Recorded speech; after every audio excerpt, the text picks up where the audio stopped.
ಏನು ಗೌತಮ್ ಅವರೇ, ಇಷ್ಟು ಬೇಗ ವಾಪಸ್ ಬಂದಿದ್ದೀರಿ? ಏನು ಅಂತ ನಿರ್ಧಾರ ಮಾಡಿದ್ರಿ? ನೀವು ಹಾಕಿದ ಎಲ್ಲ ಕಂಡೀಷನ್ಸು ಓಕೆ ಮೇಡಮ್. ನಾನು ನನ್ನ ಶೇರ್ ಹೋಲ್ಡರ್ಸ್ ಹತ್ರ ಮಾತಾಡಿದ್ದೀನಿ.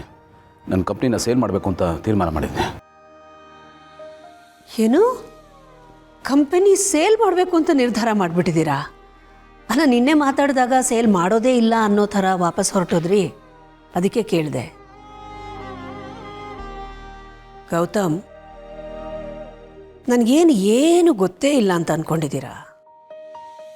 ಪ್ರತಿಯೊಂದು ವಿಷಯನೂ ನನಗೆ ಗೊತ್ತು. ಗೌತಮ್ ಅವರೇ, ನಿಮ್ಮ ಎಲ್ಲ ಆಸ್ತಿ ಪಾಸ್ತಿನೂ ಹರಾಜಿಗೆ ಬಂದಿದೆ. ಅದಕ್ಕೆ ಈಗ ತಕ್ಕಡಿ ಹಿಡ್ಕೊಂಡು ನನ್ನ ಹತ್ರ ವ್ಯಾಪಾರಕ್ಕೆ ಬಂದಿದ್ದೀರ. ಅಲ್ಲ, ನಿಮ್ಮ ಫ್ಯಾಮಿಲಿ ಪ್ರಾಬ್ಲಮ್ಸ್ಗೆ ನಾನು ಯಾಕೆ ದುಡ್ಡು ಕೊಡಬೇಕು? ನಾನು ದುಡ್ಡು ಕೊಡ್ತೀನಿ ಅಂತ ಅದು ಹೇಗೆ ಯೋಚನೆ ಮಾಡಿದ್ರಿ?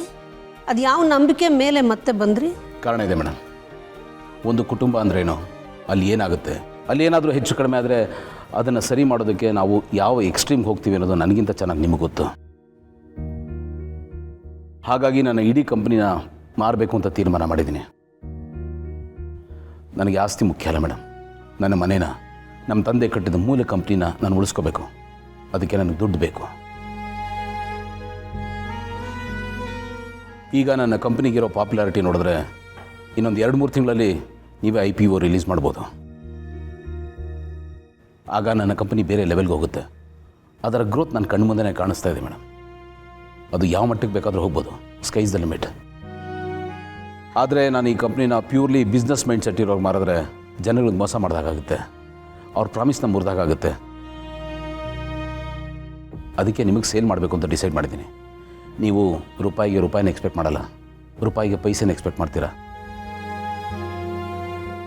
ನಿಮಗೆ ಜನಗಳ ಕಷ್ಟ ಏನು ಅಂತ ಗೊತ್ತು, ನಾಡಿ ಮಿಡಿತ ಗೊತ್ತು.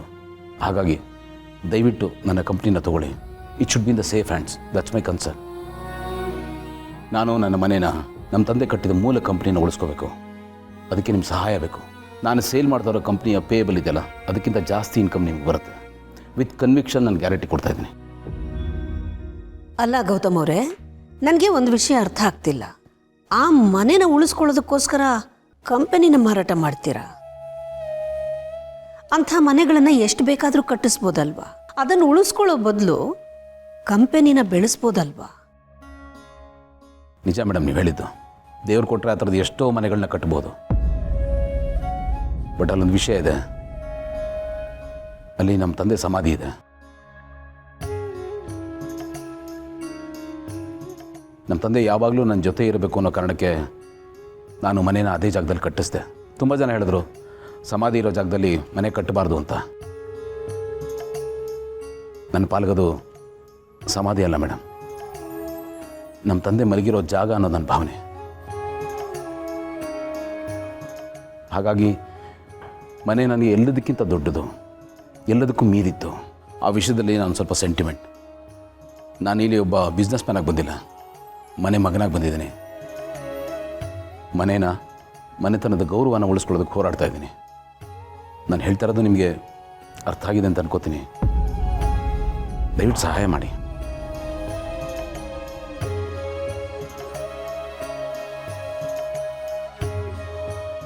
ಅದೆಲ್ಲ ಓಕೆ ಗೌತಮ್ ಅವರೇ, ಆದರೆ ನಿಮ್ಮ ಕಂಪನಿಗೆ ನೀವು ಕೇಳೋ ರೇಟನ್ನು ನಾನು ಕೊಡೋಕ್ಕಾಗಲ್ಲ. ಬಿಸ್ನೆಸ್ ಏನು ಅಂತ ನಿಮಗೂ ಚೆನ್ನಾಗಿ ಗೊತ್ತು ತಾನೇ.